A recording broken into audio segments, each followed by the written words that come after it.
Pak Nixon, ada? Ada. Sudah tengah malam ini. Bapak dan Ibu sekalian, mungkin saya sedikit menyampaikan beberapa hal dan ini sumber datanya kan jelas dari BPKP.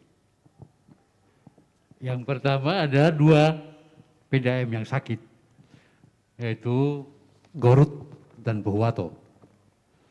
Ada yang kurang sehat, Walemo. Dan 3 ini kota, kabupaten dengan Bone Bolango sebelumnya kurang sehat tapi sekarang sudah sehat. Kemarin itu kena COVID. Ya, karena COVID. Kemudian saya sangat perlu untuk menyampaikan cakupan karena ini sangat penting untuk fungsi sosial dari PDAM. Di Bualemo itu dari 148.000 jiwa di wilayah pelayanan PDAM itu hanya 43.000 yang bisa terlayani. Tadi kalau menurut Pak Doni bahwa sudah hampir 80-an Pak Doni ya, wilayah cakupan. Tapi kalau data BPKP terakhir bahwa di Kabupaten Gorontalo itu wilayah cakupannya masih 26%. Jadi masih jauh dari 338 penduduk, itu masih 81.000 yang terlayani oleh PDAM, sehingga masih besar. Kondisinya sama dengan daerah-daerah yang lain, hampir sama, di bawah dari 30% cakupan dari pelayanan. Apa yang bisa saya sampaikan bahwa kondisi seperti ini di luar dari kota itu menyebabkan EBITDA negatif. Jadi semua PDAM itu dalam kondisi rugi.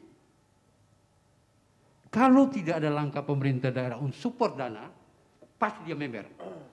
Nah, tadi disampaikan, memang baik Perumda maupun PDAM itu tidak dimungkinkan oleh aturan menerima hibah dari pemerintah daerah. Tidak boleh.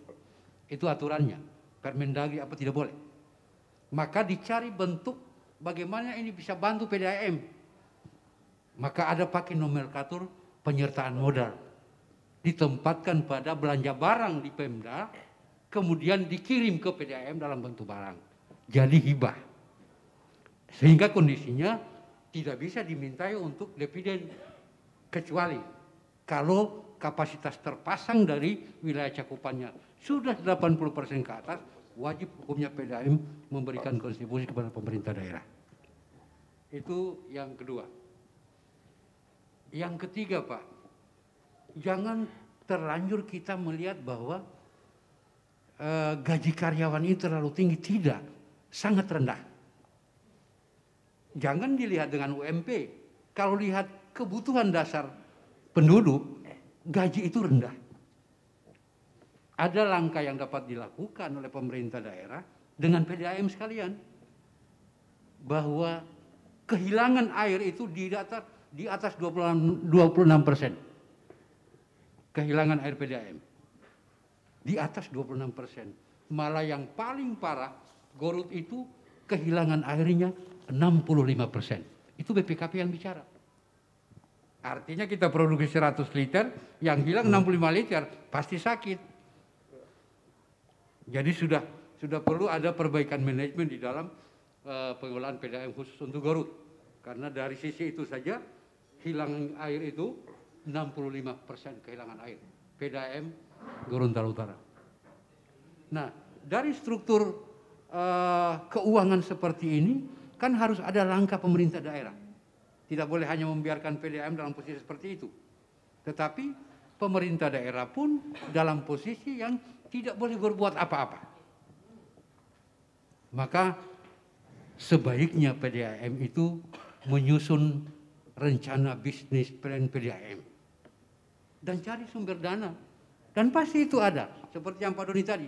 Kalau kita sepakat untuk bagaimana menjadikan bahwa PDAM ini ada punya profit, terlalu mudah.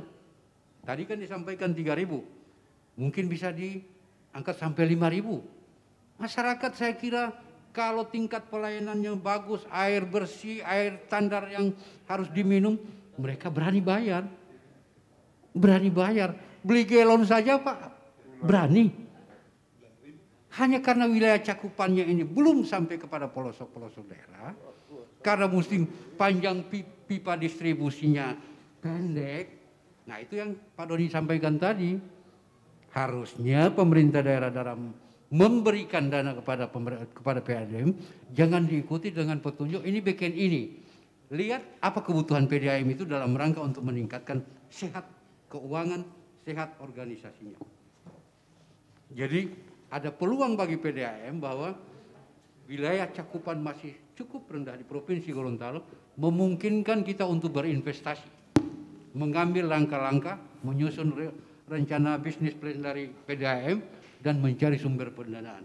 Banyak sekarang yang bisa mendanai lewat KPDBU dan lain-lain model. Banyak model. Hanya butuh keberanian dari para manajer yang ada di PDAM. Kembali pada sumber daya manusianya itu. Saya kira ini beberapa hal yang perlu untuk kami sampaikan Pak Hadi. Terima kasih.